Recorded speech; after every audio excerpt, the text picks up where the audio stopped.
Just to begin for today, tariffs. Are we having tariffs? Are we not having tariffs? What? Felix, I know you and I, we just invested $8 billion in U.S. manufacturing, and I'm beginning to think that this was not all part of a 5D chess art of the deal master strategy on Trump's behalf to bring back manufacturing to America. Yeah. So after recording Monday, me and Will went to our neighborhood loan shark, and we had a lot of collateral we could put down, and we borrowed $700 billion to invest in a new air conditioning manufacturing plant and a glass plant that some of J.D. Vance's disgusting extended family members can work in. We were told we were going to be a manufacturing economy again. About, what was it, like 2 hours after the loan shark shook our hands, we had our $700 billion. We were like, who's going to be the foreman? Jamie Dimon, CEO of J.P. Morgan Chase, he went to the White House and he slutted out the president. Pronged him out. The thing they told us wouldn't happen. He jerked off on him. He came on him. He said, I hate to say it, sir, but you're fucking stupid. And Donald Trump went, yes, sir, I'll stop. And now we're on the hook. So buy some hats is what we're saying. Does anyone need some glass? Yeah. I really hope so. I mean, like, I don't know, just like ever since Trump became president, the one thing I was like, actually, I've said this before, perversely excited to see what would happen is pushing the global economy destroy button. And I guess now he's pushing the don't destroy button. And I'm a little disappointed. I'm a little disappointed because I just don't really know if they have a plan. And I used to think they had a plan. What makes you think that? I don't think that. All hail the Crimson King. Matt, you've been talking about the Crimson King for a while now, and more and more people are talking about it, to be honest. I mean, you know what? Go with God. Just riff it. Yeah. Smash the economy. And what Wall Street, to those listening and freaking out, learn to curd. Learn to churn. Yeah. In fact, if you are, we gave our financial advice already. If you are going to retire within the next 40 years and you didn't take our advice, which we know you didn't because you're listening to this because you didn't kill yourself on our orders. Well, I guess you think you made out pretty good, right? Because it's not happening now. Well, you are going to regret it the next time when you want to kill yourself and you didn't now. Because he's probably going to try to do this again. I don't really know. This follows a very Trump 1 pattern of there's the big red button and they're like, don't push it. And he's like, I pushed it halfway. And then Jamie Dimon or a Jamie Dimon analog in the military, someone who comes in after all the guardrails and the bumpers that the deep state set up, after he just stumbles past those, to say, sir, you're stupid and they're going to yell at you if you do this. And then he stops doing it. That was the thing that happened all the time during Trump 1. This is the first time something like that has happened during Trump 2. But it's so weird because the thing that has categorized Trump 2 is that he is scornful and resentful of all the times someone who came in and said, stop pushing the button, and he did. A mirror of his supporters who he picked up in 2024 because they were like, I posted the black square in 2020 and it humiliated me. And you're like, why did you do that? And they're like, because they'll kill us if we don't. So we have to torture a German guy in ICE detention. So I never have to post the black square. It's a mirror image of all these guys doing the thing that they shouldn't have, and then they're mad at someone else over it. So I don't really know what will happen because, again, this is a problem Trump had in 2018. What was the presidency about after you run on pressing the button, you try to press the button, and then you stop because you're going to get yelled at? What is it about? His biggest problem, in Trump 1, even more than his catastrophic unpopularity, was this idea that he was just spinning his wheels. And COVID actually kind of helped him more than hurt him in that regard. And so if we're just not doing tariffs, what are we doing? What is he going to do? Having fun. yeah. It's Just like vibing. Matt, it becomes a Biden thing where it's like, well, why do you want this job so bad? Because I've wanted it my whole life. Okay, why did you want it? Because I want it. I don't know. What, kill yourself? I know, killing myself. Just oblivion. Just Khmer Orange. Year 0, baby. Well, I mean, the thing is, as I understand it now, he has paused tariffs for 90 days on every country but China, which now has 150% tariffs, which should basically mean the end of all trade with our biggest trading partner. But he's also saying that like all the other countries, they're calling to do deals right now. But like I don't know what those deals are, and then like they still have tariffs on American exports.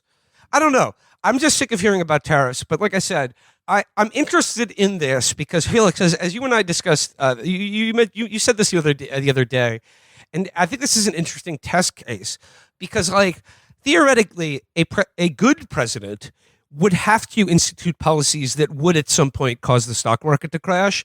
And I was interested to see if a president could actually do that, like make a decision to like tank the U.S. stock market, in exchange for theoretically something better. Mm-hmm. And I think we're learning that the answer to that question right now is no, you can't. Well, I mean, it depends, right? Like, really, who knows what Jamie Dimon actually said to him? I do think it was like the Afghanistan thing, right? Where it's like, look, you can do this, but they're going to yell at you. And I think that like still works on him. It's, at least if it's a money guy. If it's a military guy, good luck. You're all woke now. You're all, a gay guy is going to tell me I get yelled at. Welcome to every day of my life anyway, But it still works if it's a money guy. There is also the fact that we pointed out last time, this is crashing the market in exchange for nothing, right? No one could explain the actual benefits for this. They said, well, maybe we'll have increased manufacturing. Okay, what is the plan to, bring all these supply lines to North America for the first time in like 80 years? Yeah.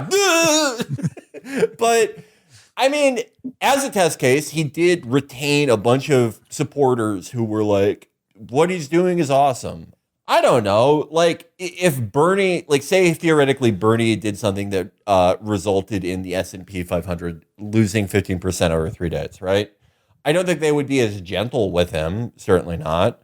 But it shows that you can press the button, I guess. Yeah. And it may be different if it's actually in exchange for something. The last lesson I would take from any of this is the idea that the deep state or whatever the fuck is so smart and has it so on lock. That is really my, not the conclusion I would take. My conclusion would be that it's like all those people in London who threw soup on Van Gogh, and capital is the Van Gogh. You could throw soup on it whenever. Yeah, but there's still a protective barrier of glass that's like protecting the Van Gogh from getting soup on it. So you're just really throwing soup on like a framed painting. What are you talking about? He got the soup on it. I mean, the soup is... Jamie Dimon got some of the soup off, but we're still going to have we've had this impossible position with China for the last 20 years, right? Where our economies we're not just trading partners. Our economies are so intertwined, to a point that I don't really think there's any other economy you can compare them to. At least with the incredibly delicate system of dependencies. But at the same time, we get a lot out of posturing towards a new Cold War and this pivot to China. That is a big thing about the sort of rebranded neocons under Trump too. And like a lot of Trump things, he looks at a lot of things that are DC consensus that if you say them out loud like this, they're a huge trading partner. Our economies are completely intertwined, and they're our greatest enemy, and we're fighting for control of the universe over the next 10 trillion years. Well, yeah, that makes no fucking sense, but also going in one direction or another will get you yelled at and does, in fact, fuck up this entire stupid system we've set up. So I don't, he's still molesting the money a little bit. by having this trade war with China. So I don't know. I think the soup's soaking into the canvas, if you ask me. I have enjoyed though that like seeing like Trump's supporters again. Like it's just been interesting seeing the process by which they metabolize every change of mind he has about tariffs. Because like the new line is like sort of twofold. The first line is, "I guess you didn't read Art of the Deal." You know, like, so this is all Art of the Deal stuff, like, you know, like madman diplomacy. It's just like, just whatever he did is good. He's doing the Art of the Deal. And then the second one, promoted by the likes of Bill Ackman, is that for some reason, like, okay, this whole thing was a grand strategy to expose China as, quote, a bad actor in our trade policy. And he's like, we've exposed. I honestly, I dispute the madman theory, like the dude theory. Like, dude. Oh, I shit my pants. Oh no. You know. This is like that we showed that China is a bad actor is like, did Anthony Blinken leave his shoe polish in the White House? What the fuck? This is such a Brandon play. Jesus Christ. Or like a thing Brandon would say they're doing. Also, by the way, it's terrible. Like Biden, you know, like out to lunch, completely out to lunch, like literally brain is dying, but he's just housebroken, you know, just a fucking dog. Just hit the button. Just hit the button of tariffs. Just fucking go down, man. You're not. You're literally dying. Go into blazing glory. But no. Oh, what is that? What is that? I'm responsibility. Pussy. It is the difference between Junior when he's in the fancy insane asylum on and off the medication. Biden is Junior on the medication that keeps him from pissing himself, and Trump is the Junior that beats up the professor. But it's still Uncle June. I gotta say, the tariffs or whatever, it's good to see, honestly, because I'm compelled to doomcast, you know, like building castles in the sky, you know, rational projection. But the tariffs, whatever, I realized it's more random to you and more fucking stupid you can imagine. Just relax. Just fucking don't worry about it. Oh no, don't worry about it. It's fine. It's stupid. We're gonna press it. Yep. Fuck it. Who cares? Yeah, relax. It's like I would love to ask Trump, like, okay, why aren't you pressing it? Are you worried about your legacy? Your legacy as the guy who made out with his daughter with the big ass, the picture of you chasing around Hope Hicks. No, come on, like blow it up. That's right. Chris, you sent me this when we were discussing what to talk about today, but like this is just like one quote from the New York Times, and they were like covering all this yesterday. There's a line here from Lutnick that struck me as like a perfect diamond in the rough, like Matt Christman poem line, and I'd just like to read it here. This could have come from the mind of Matt Christman. Quote: "The European Union won't take chicken from America. They won't take lobsters from America. They hate our beef because our beef is beautiful and theirs is weak." They hate us because our beef is beautiful and theirs is weak. Beautiful beefs, beautiful boaters. I mean, like it was something we have brought up about 1 billion times. A lot of American meat it would be illegal to feed it to fucking livestock in Europe. Hey, oh yeah, just fucking downer cows, just terrible. But you know what? Let's see it. Showdown, pay-per-view, beef versus lobster, or whatever the fuck. Our beautiful boaters have been bequeathed our beautiful beef. Fucking Lewis Carroll.